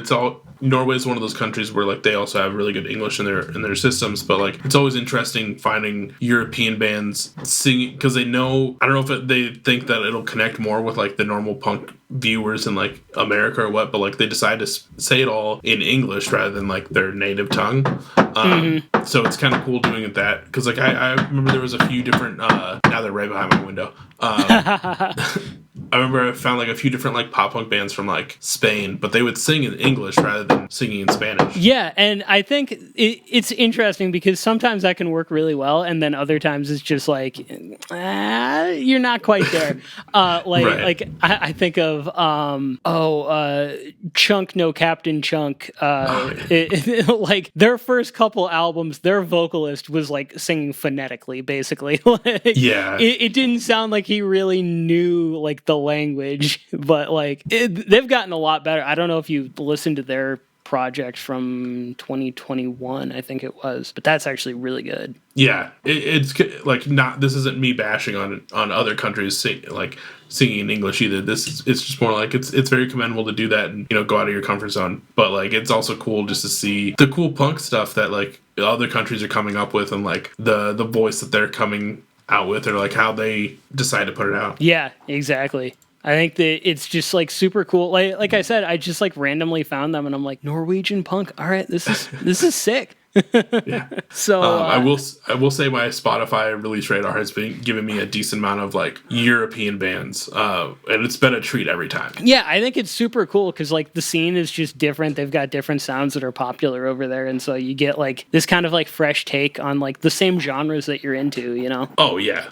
Like, to me, this sounds very classic. Like it's got just, like, the classic... Dun, dun, dun, dun, dun, dun, dun. Like, you don't really get those types of riffs around here in the States anymore. And I was like, this is cool. This is just, like, no-nonsense punk rock. Yeah, 100%. All right, so what do we have closing out this episode? So Part one of the Fresh Beers podcast. Yeah, closing out part one. I hope I did well. This song is called "Watering Dead Plants" by a band called A Modest Proposal. It is their second single so far, leading into their debut LP, which comes out in July. Which is going to be called "Let Them Smell Their Flowers." It's just good, kind of like heavier than what I think I've played so far. But I'll let it kind of speak its own as we play it.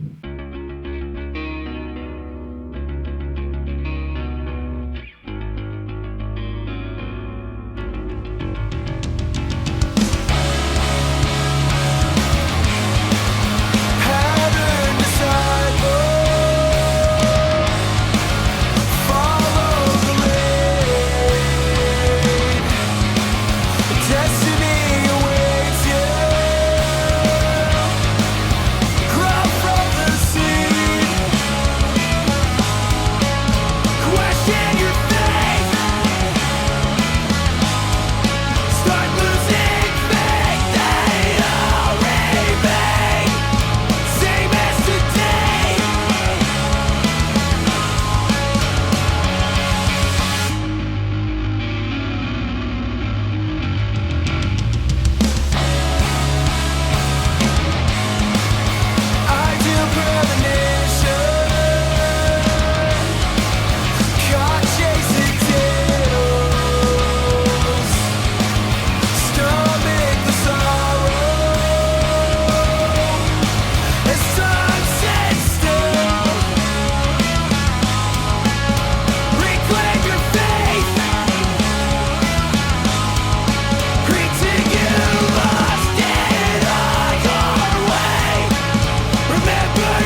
Yeah, I'm into that. I like that a lot. Dude, right?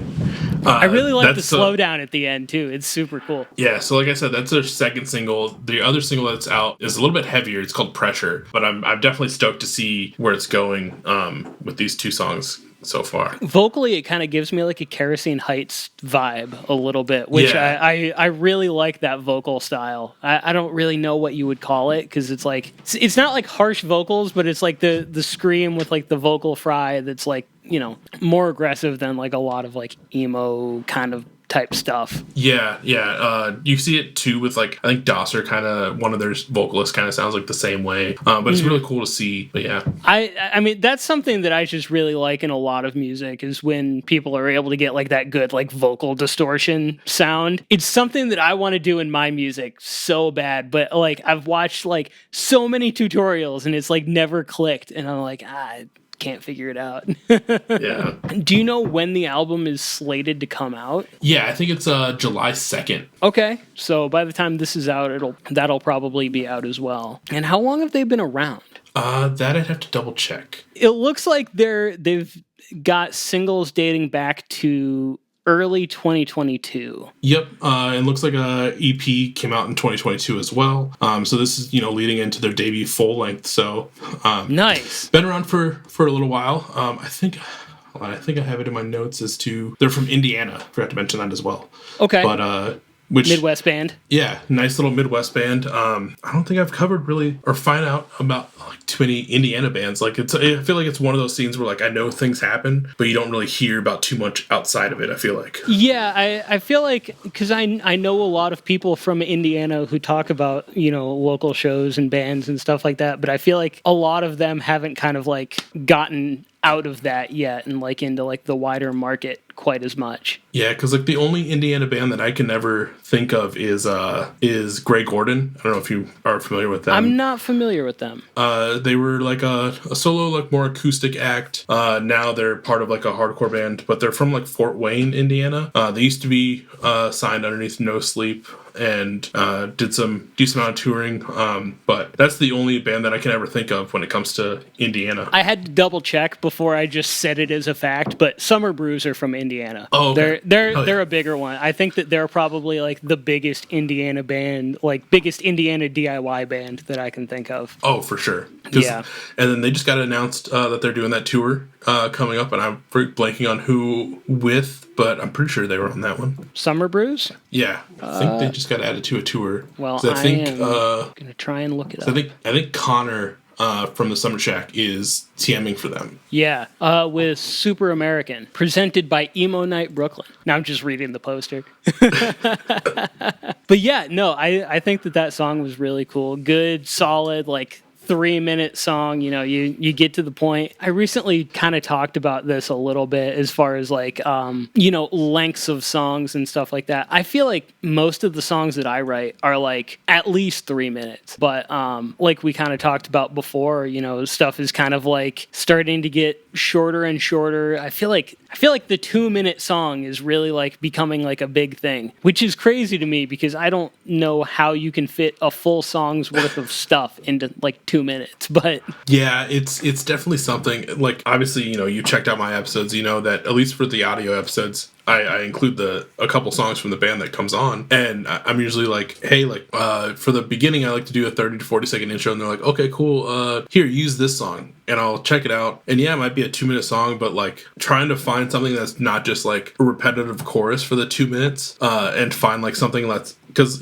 start off with that opening crack, I want to go right into a really good solid verse or chorus, but like when 90% of the song is like the same thing, it's really hard to find like that one standout part of the song to be like, that's what encapsulates what this band is before we even start. I feel like it's either that or you've got like a lot of bands are kind of like not doing traditional choruses as much anymore. Like we were kind of talking about that with I had Maynard Gates on a couple months ago, and we were talking about the new Red Sun. Not to keep bringing them back up, but they're just so prevalent right now. But it's like you look at like a lot of their songs, and it's kind of like, especially like Red Sunfo, which was the song that we were talking about. It's just like an A section and a B section, and both of them are catchy as hell, but neither of them are really a chorus. Yeah. Yeah. Funny enough, I was also thinking of Red Sun when I was giving my example too. So full circle. They're inescapable right now. Dude, it's true. That's so funny. But yeah, another very solid song. Is there anything else that you specifically wanted to mention before we sign off for the end of the episode? All I gotta say is, one, people make sure to tune into part 2 of this over on Beers with Bands. But one big thank you to Ryan. I'm happy we got to do this. Maybe one of these days we'll hopefully get to do one of these in person. And I'm just happy I got to be part of Fresh Finds. It's always nice to be on the other side of the table and get asked questions and like get interviewed rather than being the interviewee. I feel like you think about that sometimes, like when you're interviewing somebody, you're like, what would my answer be to this question? And so it's like kind of cool to like get to be on the other side of it. Yeah, for sure. This has been the Fresh Finds Podcast, the show about discovering new music with good people.